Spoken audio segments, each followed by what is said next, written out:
Androany rehefa hitako nareo efa tena tsy hoe miatra na aiza fa miatra ny eto amin'ny fanatrihan'Andriamanitra ny tena marina.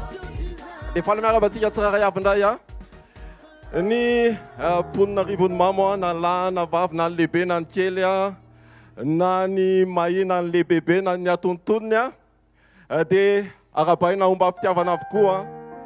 Raha ny marina tsy izany manasa anareo fa Jesosy izay nanome antsika tsiraray avy aina, izay nanome antsika tsiraray avy ny fahavelomana sy ny tombonandro, ny fahafahana mbola tonga eto amin'izao toeran'izao.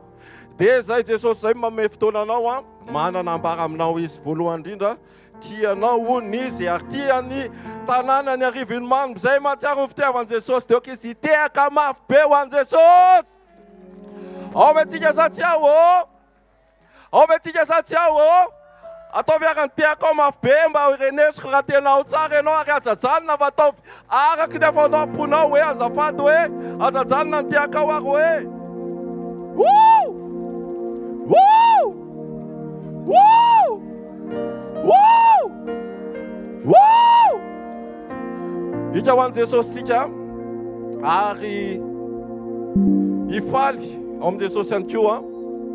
Mino fa atsapa zavatra ianao eto ahita zavatra ianao eto andre zavatra ianao eto raha mbola nomena ny masonao, raha mbola nomena ny sofinao andre, raha mbola nomena ny masonao ahita, raha mbola nomena ny vatanao hetsika dia eto amin'ity toeran'ity zay ahita zavatra ianao noho ny amin'ilay Jesosy mahefa ny zavatra rehetra.